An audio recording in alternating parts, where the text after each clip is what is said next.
कल्पना कीजिए कि आप एक मंदिर में खड़े हैं और जब आप एक स्तंभ को हल्के से टैप करते हैं तो आपको एक सुंदर संगीत सुनाई देता है। लेकिन जब आप दूसरे स्तंभ को टैप करते हैं तो आपको एक अलग स्वर सुनाई देता है। और जब आप सभी स्तंभों को एक साथ टैप करते हैं तो आपको एक पूरा संगीत सुनाई देता है, जैसे कि आप एक पियानो बजा रहे हो। जी हाँ, यह कोई कल्पना नहीं है, यह वास्तविकता है। आज हम बात करेंगे हम्पी के ध्वनिक स्तंभों की, वह अद्भुत तकनीक जो 600 साल पहले प्राचीन भारतीय वास्तुकारों ने बनाई थी। ये स्तंभ न केवल मंदिर को सुंदर बनाते हैं, बल्कि वे संगीत भी बजाते हैं। जब आप इन स्तंभों को टैप करते हैं, तो वे अलग-अलग स्वर निकालते हैं, जैसे कि वे एक विशाल संगीत वाद्य यंत्र हो।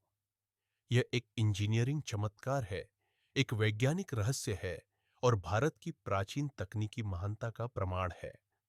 आज हम जानेंगे कि ये स्तंभ कैसे काम करते हैं, क्यों वे संगीत बजाते हैं और कैसे प्राचीन भारतीयों ने ध्वनि विज्ञान की इतनी गहरी समझ हासिल की थी। हम्पी कर्नाटक राज्य में स्थित एक प्राचीन शहर है, जो विजयनगर साम्राज्य की राजधानी थी। यह शहर 14वीं से 16वीं शताब्दी तक फला फूला और दक्षिण भारत का सबसे शक्तिशाली साम्राज्य बना। विजयनगर साम्राज्य की स्थापना 1300 से 36 ईस्वी में हरिहर और बुक्का नामक दो भाइयों ने की थी। यह साम्राज्य अपने शासनकाल में कला, साहित्य, वास्तुकला और संगीत के क्षेत्र में बेहद उन्नत था। विजयनगर साम्राज्य ने अपने शासनकाल में कई महान मंदिर और इमारतें बनवाईं, जिनमें से सबसे प्रसिद्ध है विट्ठल मंदिर। यह मंदिर 15वीं शताब्दी में राजा कृष्णदेवराय के शासनकाल में बनाया गया था। कृष्णदेवराय विजयनगर साम्राज्य के सबसे महान शासकों में से एक थे, जिन्होंने अपने शासनकाल में कला और वास्तुकला को बहुत प्रोत्साहन दिया। विट्ठल मंदिर अपनी अद्भुत वास्तुकला के लिए प्रसिद्ध है, लेकिन इसकी सबसे खास बात है इसके ध्वनिक स्तंभ। मंदिर के मुख्य हॉल में 56 स्तंभ है, जिनमें से कई स्तंभ संगीत बजाते हैं। जब आप इन स्तंभों को हल्के से टैप करते हैं, तो वे अलग-अलग स्वर निकालते हैं, जैसे कि वे एक विशाल संगीत वाद्य यंत्र हो। ये स्तंभ 600 साल पहले बनाए गए थे, लेकिन आज भी वे उतने ही सटीक और सुंदर हैं, जितने पहले थे। यह दिखाता है कि प्राचीन भारतीय वास्तुकारों की कारीगरी कितनी उत्कृष्ट थी। हम्पी के ध्वनिक स्तंभों का चमत्कार देखकर आप हैरान रह जाएंगे। जब आप मंदिर में जाते हैं और एक स्तंभ को हल्के से टैप करते हैं, तो आपको एक सुंदर स्वर सुनाई देता है, जैसे कि आप एक घंटी बजा रहे हो। लेकिन जब आप दूसरे स्तंभ को टैप करते हैं, तो आपको एक अलग स्वर सुनाई देता है, जैसे कि आप एक अलग नोट बजा रहे हो। और जब आप कई स्तंभों को एक साथ टैप करते हैं, तो आपको एक पूरा संगीत सुनाई देता है, जैसे कि आप एक पियानो या एक जाइलोफोन बजा रहे हो। कुछ स्तंभ ऊंचे स्वर निकालते हैं, कुछ नीचे स्वर निकालते हैं और कुछ मध्यम स्वर निकालते हैं। जब आप सभी स्तंभों को सही क्रम में टैप करते हैं, तो आप एक पूरा राग बजा सकते हैं, जैसे कि आप एक प्रोफेशनल संगीतकार हो। यह एक अद्भुत अनुभव है और यह दिखाता है कि प्राचीन भारतीय वास्तुकारों को ध्वनि विज्ञान की कितनी गहरी समझ थी। वे जानते थे कि कैसे पत्थर को इस तरह से तराशना है कि वह संगीत बजा सके। मंदिर के मुख्य हॉल में 56 स्तंभ है और इनमें से कई स्तंभ संगीत बजाते हैं। जब आप इन स्तंभों को देखते हैं, तो वे सामान्य स्तंभों जैसे लगते हैं, लेकिन जब आप उन्हें टैप करते हैं, तो वे अपना चमत्कार दिखाते हैं। कुछ स्तंभों से जब आप ध्वनि निकालते हैं, तो वह ध्वनि मंदिर के हॉल में गूंजती है और एक अद्भुत संगीतमय वातावरण बनाती है। यह एक अनुभव है जिसे शब्दों में बयान करना मुश्किल है। आपको इसे खुद सुनना होगा। अब सवाल यह है कि ये स्तंभ संगीत कैसे बजाते हैं? आधुनिक वैज्ञानिकों ने इस रहस्य को सुलझाया है। जब आप एक स्तंभ को टैप करते हैं, तो वह कंपन करता है। यह कंपन हवा में ध्वनि तरंगे पैदा करता है, जो हमारे कानों तक पहुंचती है और हमें स्वर सुनाई देता है। लेकिन सवाल यह है कि अलग-अलग स्तंभ अलग-अलग स्वर क्यों निकालते हैं? इसका जवाब है स्तंभों की संरचना में।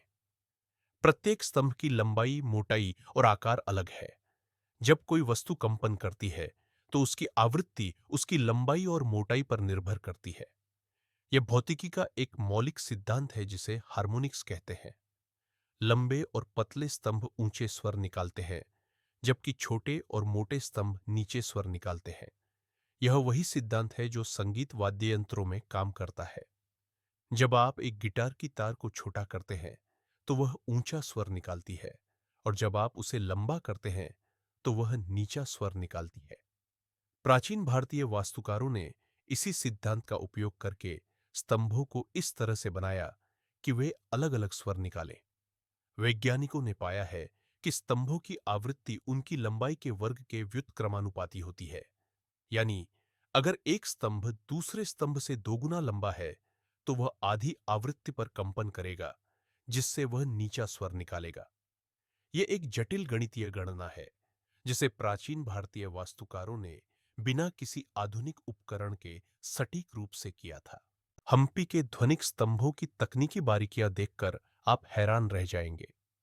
प्रत्येक स्तंभ एक विशेष पत्थर से बना है, ग्रेनाइट पत्थर से। ग्रेनाइट एक कठोर और टिकाऊ पत्थर है जो ध्वनि को अच्छी तरह से संचालित करता है। ग्रेनाइट में क्वार्ट्ज, फेल्डस्पार और माइका जैसे खनिज होते हैं जो इसे ध्वनि संचालन के लिए आदर्श बनाते हैं। लेकिन सिर्फ पत्थर ही काफी नहीं है। स्तंभों को बनाने के लिए बेहद सटीक माप की जरूरत होती है। प्रत्येक स्तंभ की लंबाई, मोटाई और आकार को बिल्कुल सही तरह से तराशा गया है ताकि वह एक विशिष्ट स्वर निकाल सके। वास्तुकारों ने स्तंभों को इस तरह से डिजाइन किया कि वे संगीत के 7 स्वरों सा, रे, गा, मा, पा, धा, नी को निकाल सके। कुछ स्तंभ मुख्य स्वर निकालते हैं, जबकि कुछ स्तंभ अर्ध स्वर निकालते हैं। जब आप सभी स्तंभों को सही क्रम में टैप करते हैं, तो आप एक पूरा राग बजा सकते हैं। स्तंभों की सतह भी बेहद सुंदर है। उन पर जटिल नक्काशी है, जो देवताओं, अप्सराओं और पौराणिक कथाओं को दर्शाती है। लेकिन यह नक्काशी सिर्फ सुंदरता के लिए नहीं है, यह स्तंभों की ध्वनिक गुणवत्ता को भी प्रभावित करती है। नक्काशी की गहराई और पैटर्न स्तंभ के कंपन को प्रभावित करते हैं, जिससे ध्वनि की गुणवत्ता बेहतर होती है। कुछ स्तंभों में छोटे-छोटे छेद भी हैं, जो ध्वनि को मॉड्यूलेट करते हैं और उसे और भी सुंदर बनाते हैं। आधुनिक वैज्ञानिकों ने हम्पी के ध्वनिक स्तंभों पर व्यापक शोध किया है। उन्होंने पाया है कि ये स्तंभ न केवल संगीत बजाते हैं, बल्कि वे बेहद सटीक भी हैं। जब वैज्ञानिकों ने स्तंभों की आवृत्ति को मापा, तो उन्होंने पाया कि वे संगीत के मानक स्वरों से मेल खाते हैं। यह दिखाता है कि प्राचीन भारतीय वास्तुकारों को ध्वनि विज्ञान की कितनी गहरी समझ थी। वे जानते थे कि कैसे पत्थर को इस तरह से तराशना है कि वह एक विशिष्ट स्वर निकाल सके। आधुनिक वैज्ञानिकों ने यह भी पाया है कि स्तंभों की संरचना बेहद जटिल है। प्रत्येक स्तंभ में कई परतें हैं जो ध्वनि को अलग-अलग तरह से प्रभावित करती है। कुछ स्तंभों में छोटे-छोटे छेद हैं जो ध्वनि को मॉड्यूलेट करते हैं और उसे और भी सुंदर बनाते हैं।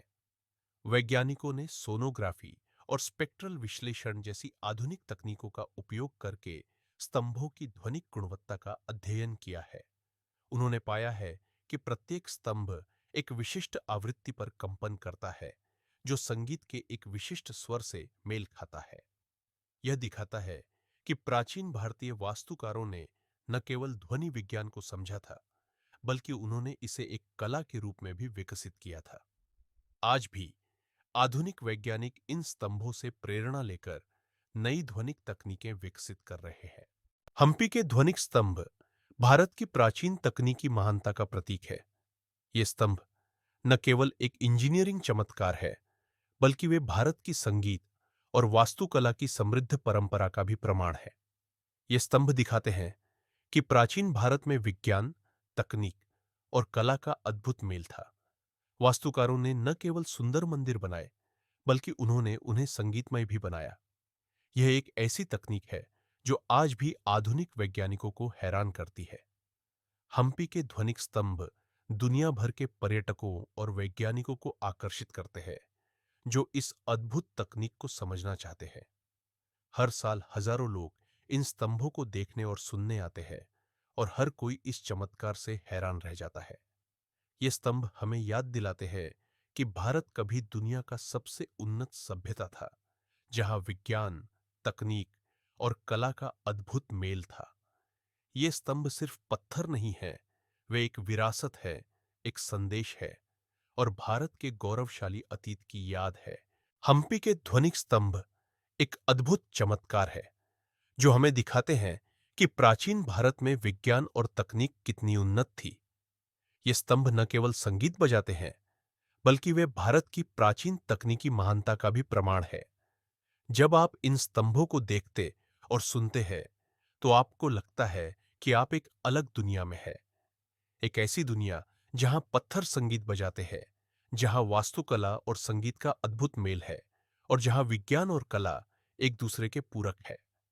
हम्पी के ध्वनिक स्तंभ हमें सिखाते हैं कि असंभव कुछ भी नहीं है, अगर हमारे पास ज्ञान, कौशल और दृढ़ संकल्प हो। ये स्तंभ हमें प्रेरणा देते हैं कि हम भी अपने देश को फिर से उसी महानता की ओर ले जा सकते हैं। हम्पी के ध्वनिक स्तंभ न केवल एक इंजीनियरिंग चमत्कार है, बल्कि वे एक संदेश भी है। संदेश है कि भारत कभी दुनिया का सबसे महान देश था और हम फिर से वही बन सकते हैं। ये स्तंभ हमें याद दिलाते हैं कि प्राचीन भारत में विज्ञान, तकनीक और कला का अद्भुत मेल था और यह मेल ही भारत को दुनिया का सबसे उन्नत सभ्यता बनाता था। आज भी हजारों लोग इन स्तंभों को देखने और सुनने आते हैं और हर कोई इस चमत्कार से हैरान रह जाता है। हम्पी के ध्वनिक स्तंभ सिर्फ पत्थर नहीं है, वे एक विरासत है, एक संदेश है और भारत के गौरवशाली अतीत की याद है। It happens only in India.